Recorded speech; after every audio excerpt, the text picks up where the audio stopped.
Is animal suffering a consequence of animal sin?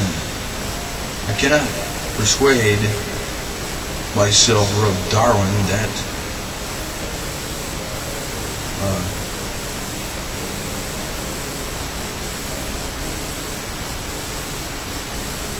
an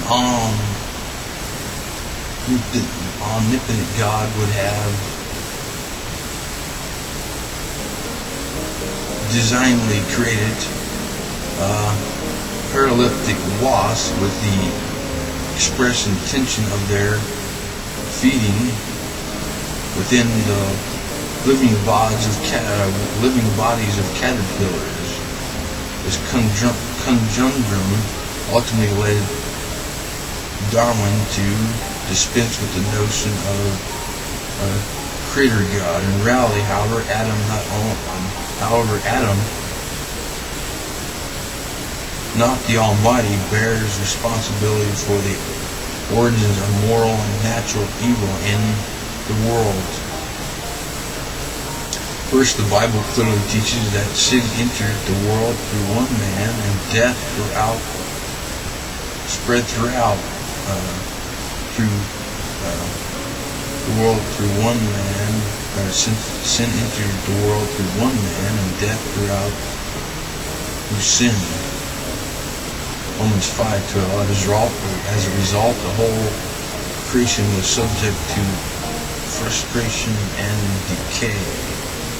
Romans 8:19-23, Genesis 1:29 through 30, Genesis 9:1-4, Psalm 104, 19-28. Furthermore, the federal headship of Adam, Romans 5:12-21, 1 Corinthians 15:20-26, extends beyond humanity to all of God's creation. Even the ground was cursed as a direct result of Adam's rebellion. Not only so, but the present curse and the promised redemption extend beyond the ground to the very animals that walk upon it. Isaiah 11:6-9, 65:25, Revelation chapter 21-22. Finally, far from dispensing with God as a result of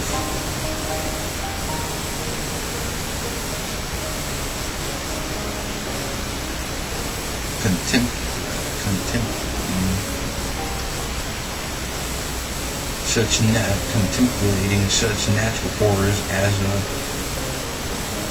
parasitic wasp, humans and animal suffering should have driven Darwin to complete the full consequences of all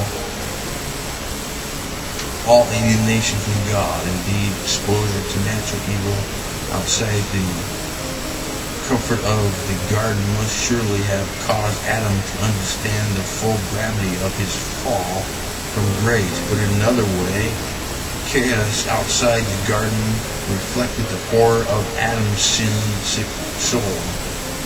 Tragically, Darwin could only conceive of the time as linear. Had he comprehended a God unbound by time, his evolutionary hypothesis may never have taken root. Surely God could cause the effect of the fall to temporarily precede their cause, as intelligent design theorist Dr. William Dempsey as well said. Just as death and the resurrection of Christ is responsible for the salvation of repentant people throughout all time, so the fall of humanity in the garden is responsible for every natural evil throughout all times, future, present, and past, and distant past preceding the fall.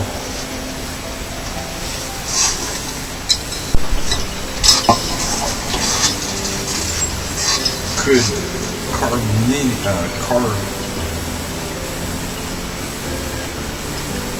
carnivores and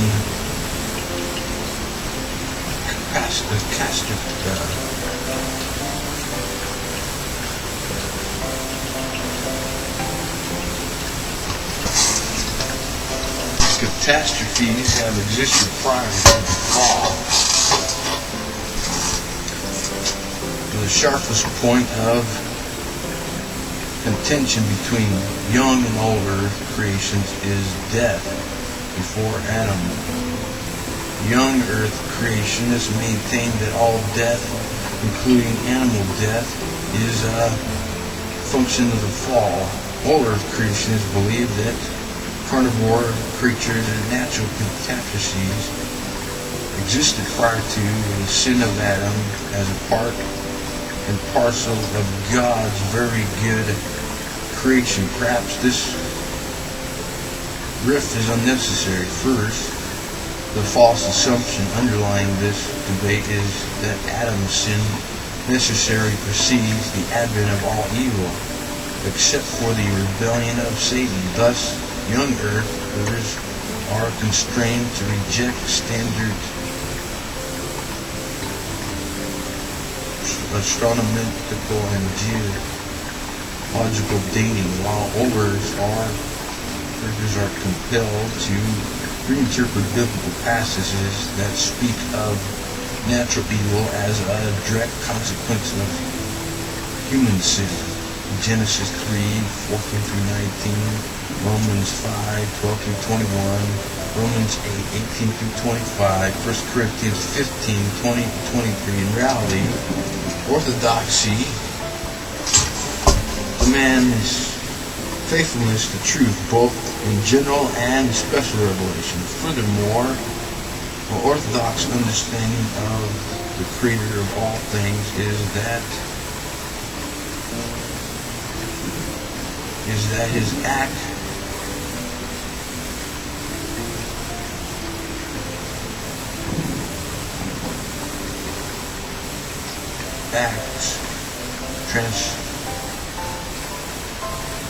transposively across time and all His creation. Thus, the cross of Christ retroactively atones for Adam's sin, just as it proactively atones for sin of Adam. The sin of Adam's yet unborn descendants. In singular fashion, there is little difficulty in conceiving of a transcendent God who predestines natural evil to precede the fall, even though the fall is the necessary cause of the evil that preceded. Finally, while it is natural for humans to see time herald from forward perspective, we do well to recognize that God's infallible truth is not always present in chronological or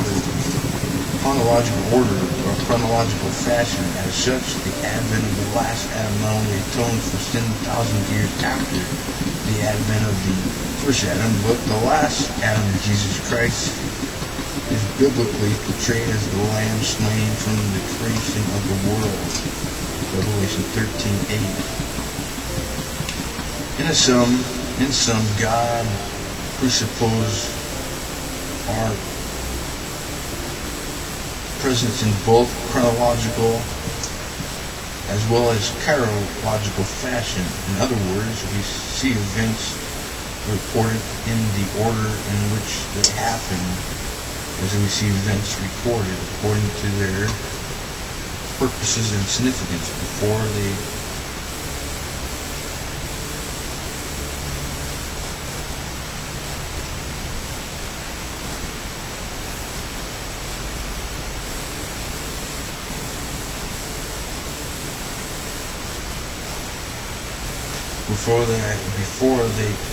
called, I will answer, says the Almighty. While they are still speaking, I will hear. Isaiah 65:24.